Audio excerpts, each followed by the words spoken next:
Bismillahirrahmanirrahim. Assalamu alaikum. FAROOQ HASAN is back with a new episode of Sky is the Limit. A life lived for others is a life worthwhile.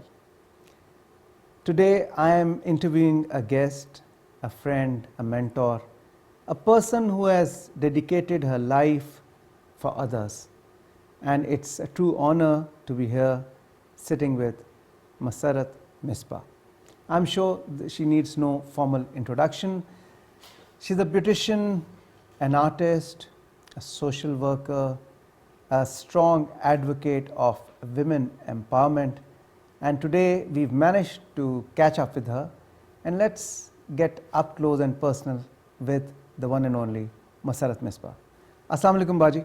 Walaikum assalam. This is how we call her, informally, Musarat Baji. She's been a mentor to me and to so many others. Musarat Baji, I'm sure you watched previous episodes of Sky's the Limit. This is a program where we try to unearth the personal side of any individual who has contributed to the society, who has worked for Pakistan, or who has been an achiever in his or her life, so that others who watch this program can derive inspiration. You started off as a beautician, and then I remember you did a little bit of acting also, which we're going to talk about. And then you ventured into social work, where you formed an organization by the name of Deplex Smile Again, which assists and aids the victims of acid burn. And till date it's continuing, and you've been raising your voice for women empowerment wherever you go on whatever platform you see. So it's a huge journey, and you and a lot of girls and other people, all Pakistanis in fact, look up to you. So let's hear it from you. Where did this journey start? Please tell us about your childhood. How many brothers, sisters? Where were you raised? Okay, so I come from a big family. I was the eldest in the family, 6 sisters and 2 brothers. And my Nani Amma and my Dadi, and there were only 2 men in our family, my father and my grandfather. So, the women empowerment had actually started long time back at our home. Okay. But at that time, words like empowerment or entrepreneurship or women rights were not to be heard, unheard of. So it was a very happy childhood. We were all very happily living together. Not that we are not here, today, but all of them have achieved their targets and busy in their lives. I was the first one in the family, and I always wanted to become a doctor. And because I got married so early that I could not continue with my studies. Unfortunately or fortunately, the marriage did not last long. Okay. But I had 2 amazing children. Okay. My daughter Rida and my son Khurram. And so my father asked me at that time, would you like to continue with your studies and become doctor, or is there anything else you have in mind? And I said, no, Daddy, I want to bring them up myself. And I remember there was a smirk on his face, and he must have thought that, she hasn't finished her studies and look at her, and she's talking about and she wants to be independent and she wants to do it on her own. But, lo and behold, that was the time when my father actually understood about the importance of education. Because he called the rest of our sisters and said that now, till all my girls, all my children have done their studies, completed their education, they will not be married off. Because I think one time experience was, that was a learning lesson. Yeah, learning lesson for them. But I went abroad to get my technical education in beauty. Why in beauty? Yeah. Because at that time there were no mobile phones and all, so we used to write letters, and my father and myself wrote letters to different institutes and colleges you know, where, I mean, there were design colleges, there were, you know, other institutes. The first letter, the reply was from a beauty school. So it was not something which was planned, like it was not that you wanted to come into beauty business? Not at all. Not at all. Not you could at have all. been, for that matter, in any other profession. Exactly. So, but when I got the first reply, I went to London, leaving my children with my parents. And there then I completed my cosmetology, hairdressing, estheticians courses and all. And when I came back, I was in for another surprise. My father had actually organized and decorated a beautiful barber's shop for me. Okay. And when I went in, I said, Daddy, this is a barber's shop, this is a men's salon. I've done my courses in ladies' salon. I said, but this is where I used to go, and this is how it was, you know. And this is how it started. Okay. I had no idea about business. I was... so you had just done a diploma from abroad? Yeah, it's actually not a diploma, it's a degree course. Okay. Which I did, and when I came back, I was very naive, very young. All my support and all my help was coming from my family. Okay. But you know, thank God, you know, because I was so adamant, so focused, and I have this target that I have to do something to take care of my children. Not that my parents won't be able to, won't. But that was the time when I remember that beauty as a industry was not recognized, and women who were working in such fields, or maybe, you know, other fields also, they were looked down upon. You know, they were like, you know, this is not the right business for the women. Females.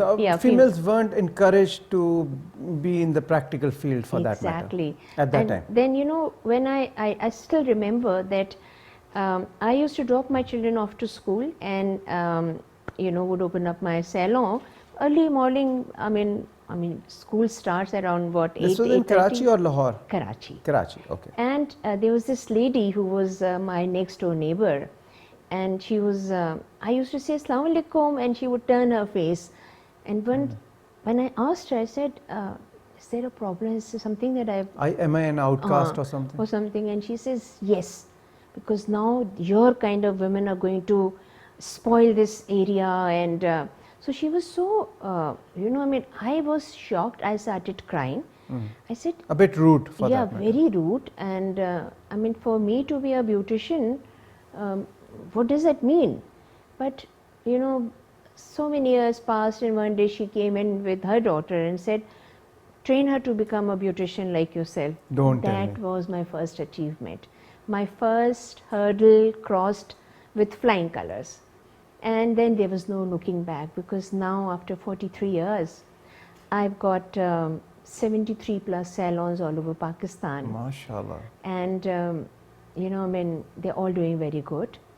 And your brand, Depilix, I think Institute, is something to reckon with. Everyone knows it for that matter. Yes, and I also think that because I teach the staff the same thing what I learned, so I have never held back anything which is not at par with any international standards. So I thought there was a need for me to start an institute. And soon after, like... We will come to the institute, but first tell me, so you established this salon, and you started this beauty business, you know, it was just out of nothing, you know, like you didn't plan it or anything like that. And then you moved to Lahore also, I remember. I moved to Lahore much later. Much later. So your beauty business was established, people started recognizing you, knowing you, and then... Then after that, the institute part also started. Okay, within Karachi. Okay, within you started Karachi. I started that. Okay. And within Karachi, while I was there, I got the opportunity of, you know, doing makeup for PTV. And I still remember Kamal Sahab, who was head of the senior PTV, makeup artist, senior makeup artist, still there, alhamdulillah.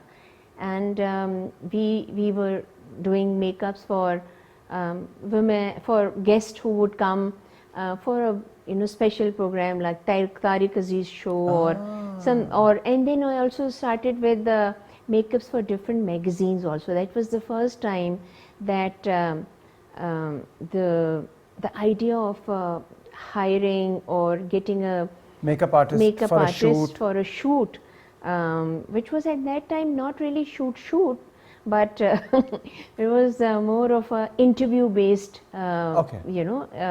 shoots, and so from must be a lot of hard work, because you were the only one who was a recognized face and people would trust you, but not, I don't know about, obviously you must be having a lot of students also at that time, but any VIP would want that, okay, Musarat Misbah should do my makeup. Yes, and so I've been so lucky from the film industry to the media industry, from the first ever makeup for a TV commercial was also being done at Depilex, and yeah, so it was fun time. Okay. It was good. Okay. And I had the honor of doing makeup for Nayar Sultana or Nazia Hassan or Babra Sharif, you name it, and so yes, all the showbiz stars in the fraternity knew one place, and that was Musarat Misbah's Depilex. All right. What happened after that? After that, I went, the institute business also started. The reason why I started institute is because I realized the women who were coming to me for jobs were not qualified, and they could not afford to go abroad, and it was very difficult for them to learn a degree or get a degree or a qualification which was at par with international standards. So this is how the institute chapter started. And one thing which I missed out is that I call my salon Depilex Beauty Clinic and Institute. So the clinic word was because we had a panel of doctors associated with us. Okay. So if there was, problems which a beautician can't handle, would go to maybe a skin specialist, a gynecologist, or a psychiatrist for that matter, a nutritionist. So this is how the whole, everything under one umbrella, and that concept really triggered off. It picked up, and you have so many students who, mashallah, are now brand names and they're running their own institutes. So that was in a way very giving on your part and very generous on your part, that you were actually creating competitors while you were training girls. Although you were doing it in a good cause, but obviously that would create more competition in the business. But I'm so proud of the fact that there's not a single salon, I think, which would not have one of my staff members or the owners are trained by us. They might not take my name, but they know it. And some of them are very proudly associated with me, and I think, but there's an element of respect that I do get from all of them. No, and I think that the government of Pakistan also realizes, because they conferred the Pride of Performance Award on you, and that's a big achievement. It's one of the highest civil awards that a Pakistani can get, and you got that. So Karachi, you established a beauty business, you established the institute. What triggered you to move to Lahore? So after, because you were born, raised throughout your life in Karachi. Yeah, so I moved to Lahore in end of 1990, and I opened up my Depilex in 91. I opened up Sante salon, and then in 94 Depilex, and then this new chapter started by working on franchising system. So now we have the biggest chain of franchising system throughout Pakistan, and we've got 73 plus salons. Are you operating internationally also? Yes. The big family that I mentioned. Yeah, you mentioned in the beginning. And the sisters. Yes. So they're all over the country and world. Okay. And so wherever they are, they form a. They are taking care of Depilex name and legacy. Wow. So my nieces now, Hafsa who lives in America, takes care of the American chapter. Okay. My sister Talat Tani, she just shifted back to Pakistan, but she was in Abu Dhabi, so UAE was under her, and so on and so forth. Okay, great, great. So how was the experience of moving to Lahore? How was life in Lahore initially? Was it welcoming? Because a person coming from a different city, establishing a new business, and then making contacts, meeting new people, how were they receptive? Very receptive, but I think Lahore grows on you. Yeah. You know, slowly and that's gradually. What everyone says. Yeah, and so you know, you just become a Lahoriite, you know. Okay. So I was when I started working in Lahore, I also realized that people were more open. It was plural form, you know. Khabe and businesses and a lot of foodies in Lahore. Yeah. So you enjoyed your time there? Yes, I still live in Lahore. No regrets? Not at all. Not at all.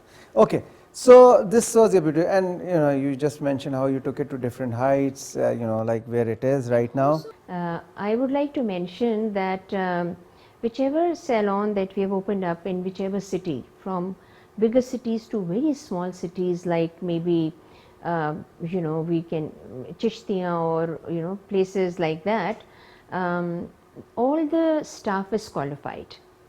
The qualification is not just about getting training from JPLX, but it is qualification from affiliation with the international organization like City and Guilds also. Wow. Which means that at any time, if a beautician, hairdresser or makeup artist would like to you know, move to another country, these certificates are recognized.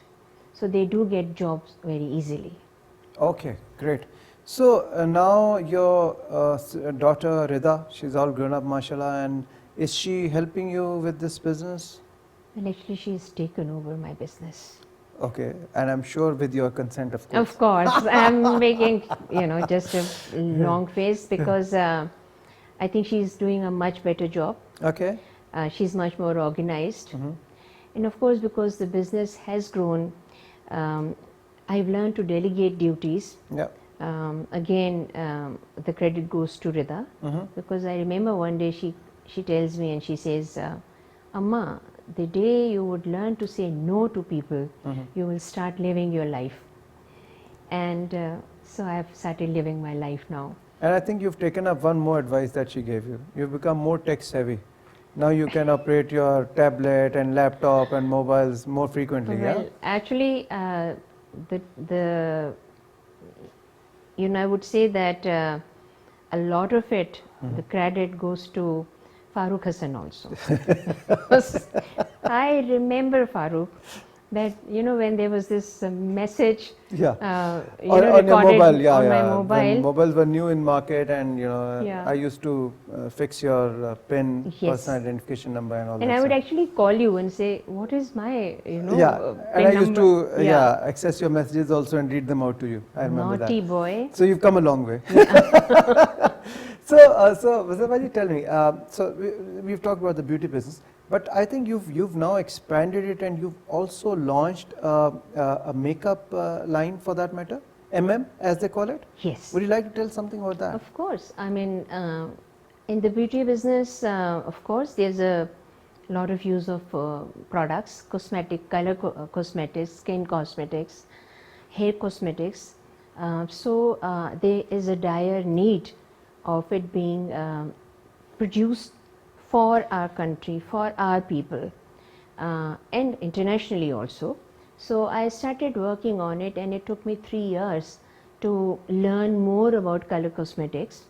We've got the largest you know, research and development network. Okay. So that anything which is not good, not right, we have to have the right pure product. Quality control is. Yes. So that was when I you know, went into the production of color cosmetics. We're getting our cosmetics made in Turkey. They're halal products. Now, halal doesn't mean that you write the word halal. Halal means that the ingredients are pure. halal means that ingredients which are put in it are not, there are certain ingredients which are not permissible to be used by us. So we are not using those products, like for instance animal fat or carmine or maybe some chemicals also. Is it like the first of its kind product in Pakistan? Yes. Or now, do we have? Well, after us, when I introduced halal, people were laughing at me, and they couldn't understand that. What's the concept behind this? But now, Alhamdulillah, I would say that women are, or in fact, the younger generation is more aware about it. And so there are other products also which claim to be halal. So that brand is doing well? Yes, it is doing very well. So when we talk about halal products, these are actually not just, you can't just put name halal and say it's halal. Halal are the ingredients which are permissible to be used, because for instance Sharia compliant ho. So Sharia compliant products, ingredients, manufacturers, transportation, storage, it all has to be a Sharia compliant system, so that it could be called halal, and that needs to be certified from a halal organization.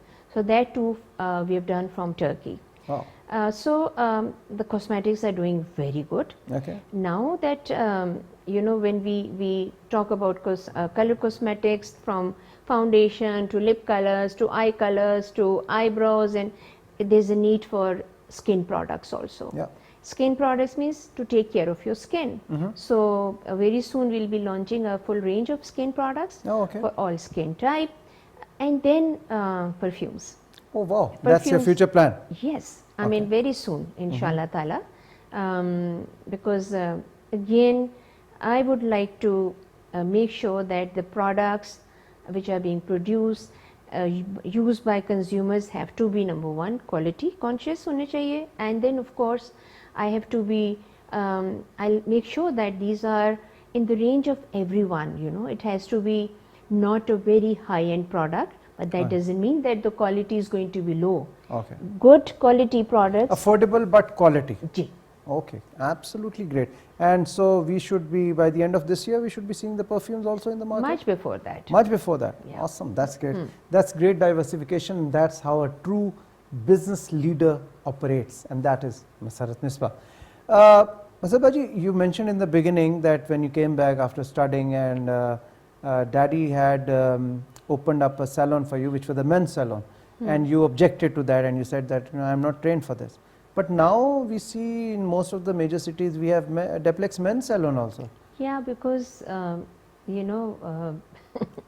I also started realizing that brides, they get ready for their D-Day, for their special day, and poor boys have to the grooms. The grooms have to go to maybe just a small time salon to get their beard shaved or cut, trimmed or something like that, haircut. So I thought, no, it is time for the grooms also to look even as handsome and match the beauty of the bride.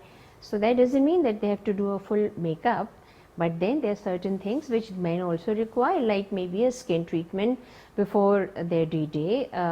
They do have pimples on their skin, or they do have here and there some gray hair. They need to get that matching with their colors also and stuff. And then of course, I mean, the young generation is very conscious about their personality also.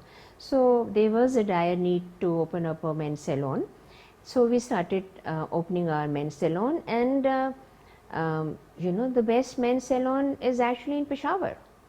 So wow. Yeah, so I mean, you can go to any big cities and you will find men's salon. But the best thing the thing I like and appreciate is that you always come up with unique ideas which seem a taboo at that moment in time, but then they turn out to be successful. Yeah, because you see, what happens is that we have to change the mindset. concept and the mindset of the people. I mean, and why it's unbelievable how negative people, think. It's only after some time that it changes, and things that I've done in maybe 1980s would be done after 4 or 5 years. This is fine. I mean, I remember that I used to have men, young boys working in our salon, in our ladies salon, and no, please don't go there because they've got boys working there. Now boys are actually opened up their own ladies salon. They're trained and they're trained. So there's this, I think it's good that people are taking things positively.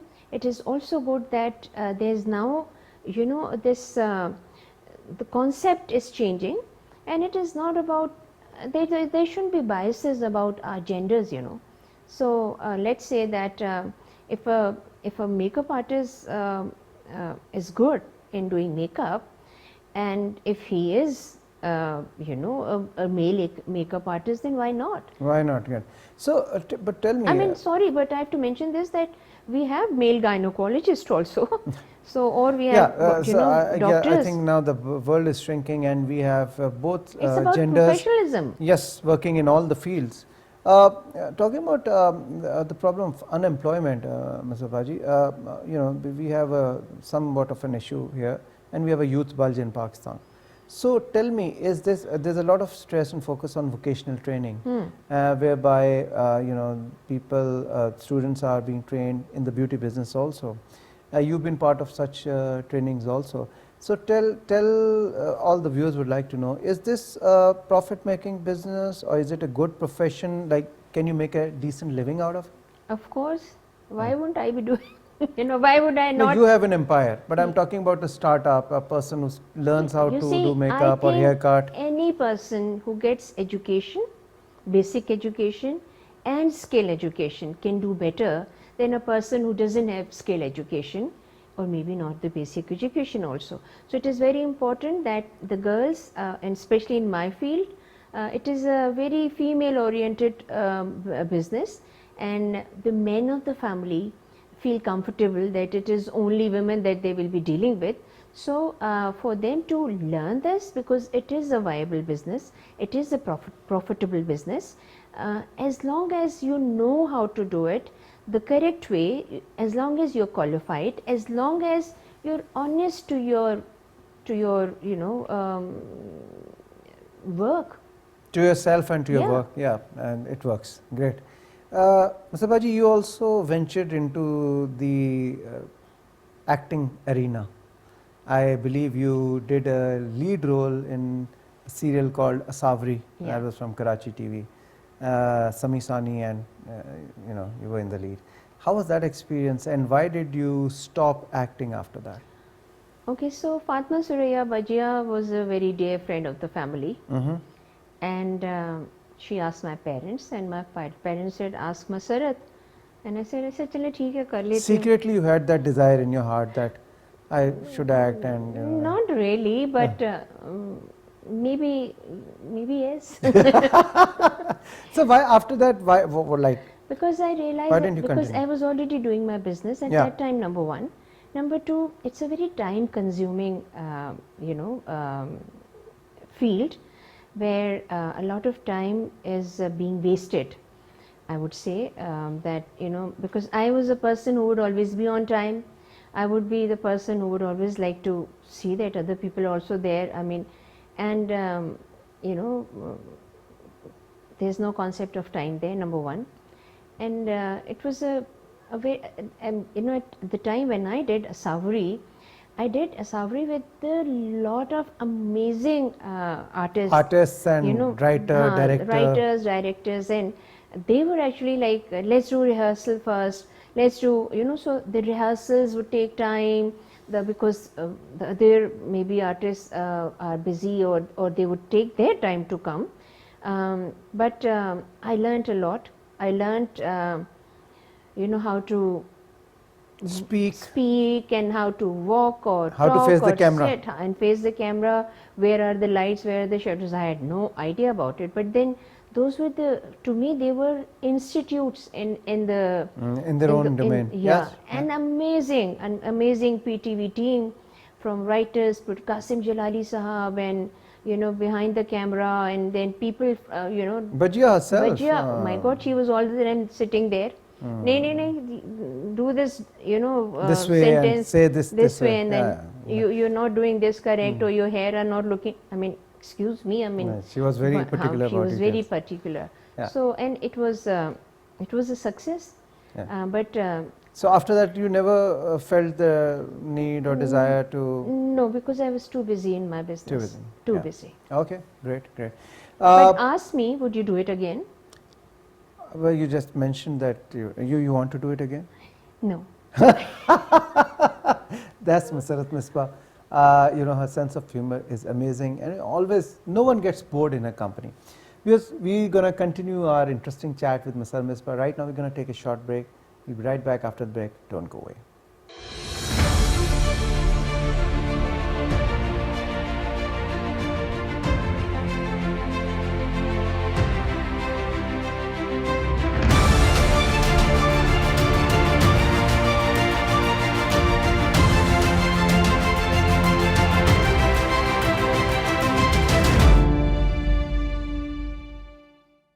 Welcome back to Sky's the Limit with FAROOQ Hassan, and I am in conversation with the one and only Musarat Misbah. Musarat, you became an icon in the field of beauty. You have so many students operating all over the world, for that matter. You're a known figure. You were recognized by the government of Pakistan when they awarded you Pride of Performance. It's one of the highest civil awards. You've done so much in life. There's a concept of CSR in every organization, and I'm sure the same would have been true for Depilix also, and that's where the Smile Again Foundation comes in. So tell me, you were doing all good, business was running fine, you had all the world at your feet. What prompted you to start this Smile Again Foundation? What was the concept? And going from beauty business into the business or into the art of helping people to live a better life, how did that come across? FAROOQ, I think every human being, and every Muslim in particular, had this urge to help other people. Yes. And people in distress, people who are in need.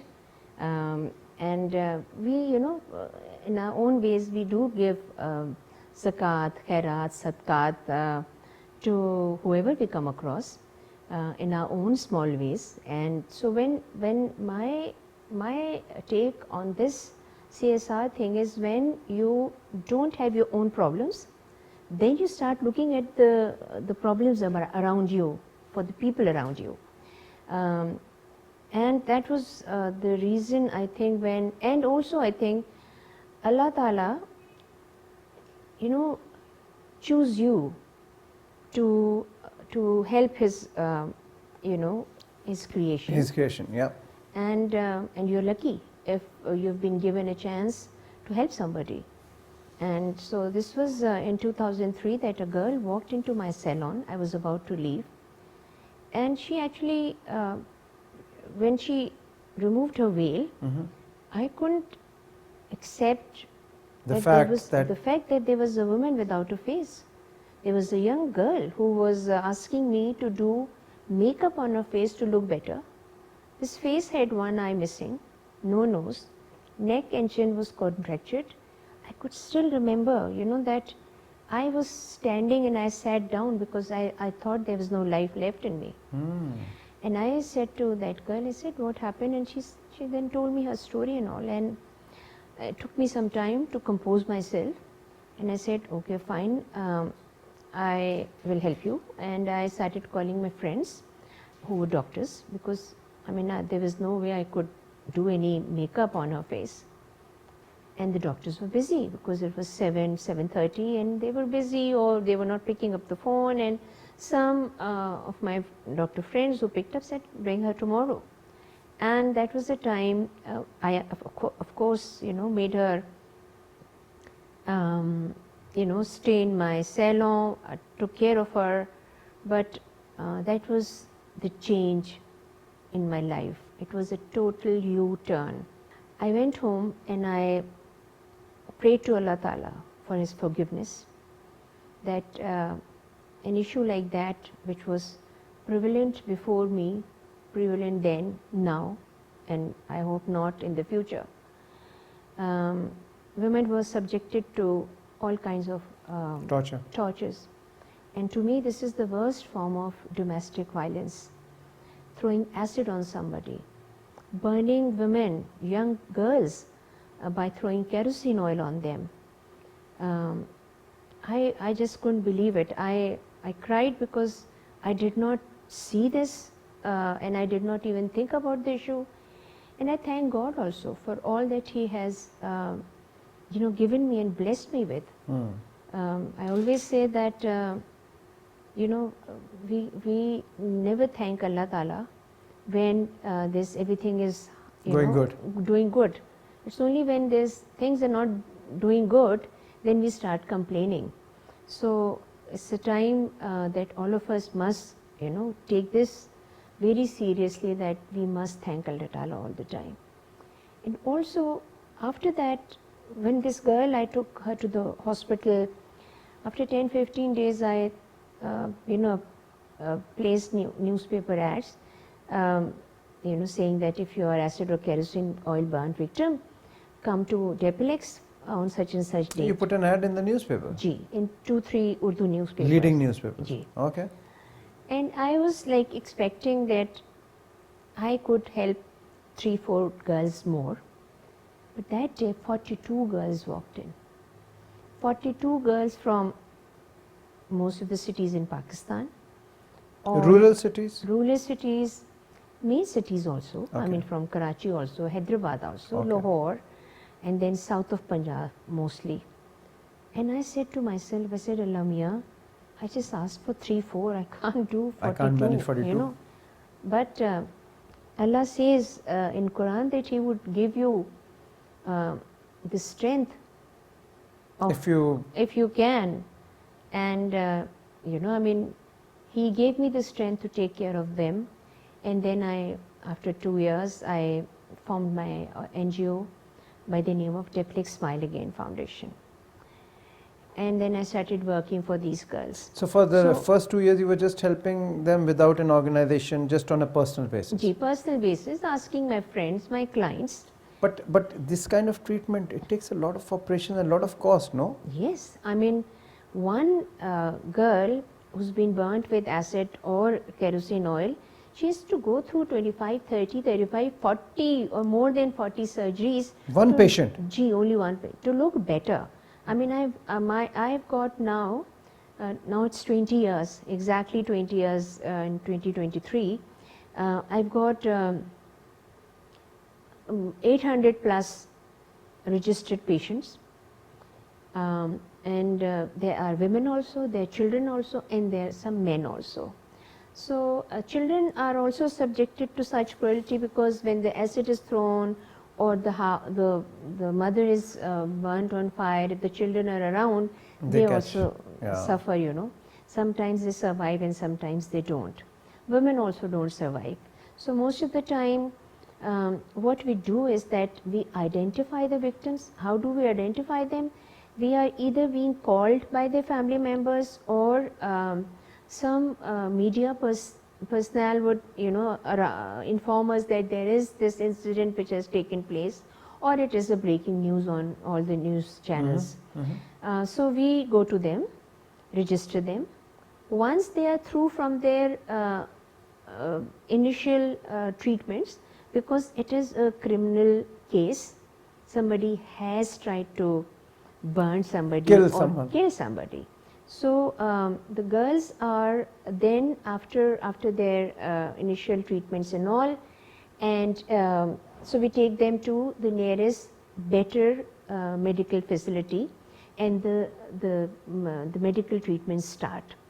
Now, if they want to continue with their or if they want to pursue the perpetrator with the legal and they want to get the punishment for the perpetrator, we help them by giving them referral to the organization which do free legal cases. So we don't actually deal with them directly, but the referral system is there. So the girls who when we start the treatment, there comes a time when their limbs which are fused together, or fingers which are all stuck together, or maybe the chin, or the eyes have opened up and there she can see actually. We start training them in some kind of skill. Now people would say that, oh, they are from poor, humble background, they can learn very easily how to stitch and the common concept. Skills. Yeah. But my girls are into proper trainings. Like 5 of my girls in Karachi are riders. They have learned and they are actually now earning their living by becoming riders. They not only take their children to the school, they come for work, and after the working hours, the bike is used by their family members also.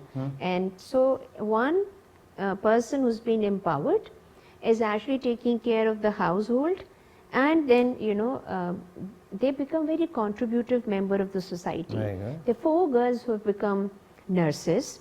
There are many girls who have they showed interest in continuing with their studies. So matric and graduation is many girls. One of my girls has done MPhil, and there are other girls who are actually there's this amazingly young child who was burned when she was only 6 years old. She's now 14 and she wants to become a skin surgeon. Wow. So she's doing very good. Then women who are elderly and they're not even educated, we give them small businesses in their own houses, like a small tuck shop. Cottage industry. Like perchun ki dukaan. So they earn retail business. So they earn their daily wages ke upar, and then they are actually being empowered. And a lot of them are employed by yourself also. Yes. It is mandatory for all franchises to employ. It is mandatory for our franchise owners to employ 2 victims, survivors in the salon as beautician. They get trained. We have got my salon in Jhelum is being run by an amazing girl who was burnt accidentally, but she has employed many other burnt victims also. So they have got their businesses, earn their living. They have opened up small businesses in their houses only. We set it up for them, and then they start. So initial investment you provide, and then they carry on from there. And that also, if they want to, like there's a boy in Peshawar, and he was thrown acid after an incident, and he was a shy young boy, amazingly handsome, good looking boy who lost everything, one eye and part of his face. We opened up a small tuck shop for him, and then in Peshawar and then after 2 years he said, I would like to open a mobile accessory shop. So we did that, and one day I went there and he was so happy because it was all lit up with a small rice light, and he said, Baji, aap aa gaya hai? Maine kaha, yes, I'm here. He says, do you see anything more here? I said, there's a lot of covers for mobile and all. He says, no, not something else. I said, no. And he said, I've got a bike. So he's actually gotten a bike. He recently gotten married. I mean, not recently, 2 years back. He's got a child also. MashaAllah. So, this is empowerment to me. And somebody who was maybe a burden on their family is now actually providing. An independent member of the society and contributing to the economy also. And the 28, 30 girls who have been married, they married with children, mashallah, now.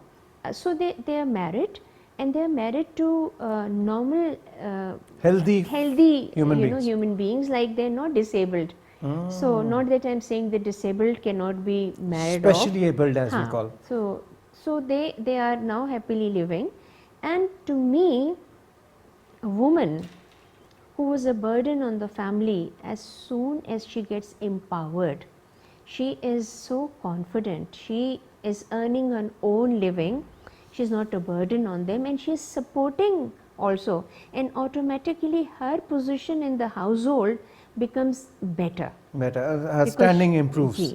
So, Mr. Baji, tell me one thing.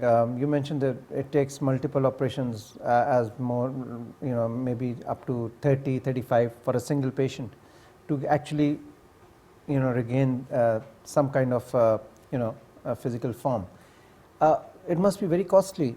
Where do you get the doctors from? Do you have a specialized hospital who caters to these kind of patients? Do you get international doctors also, and who funds these all these operations and all? So since we got registered, we get funds from our friends, family, clients, multinational companies, etc. Amazing doctors in Pakistan, surgeons who take care of my patients. They do not charge me anything, but whichever hospital they're working, of course we have to pay for their stay and the OT services and their medicine and administrative expenses. They don't charge for the and then skill. We do get doctors from abroad also. They come for a short while. They would actually shortlist, because we send them the pictures of our patients and they bring doctors accordingly. They work with our doctors here. Our doctors teach them a lot and they also learn a lot. So the international doctors team is also there. Unfortunately, because of our country's situation, the international doctors there it has gone down a little bit, but hopefully inshallah things would be better, and those doctors come and they're amazing. They do not charge us anything like our doctors here, and the girls are very happy.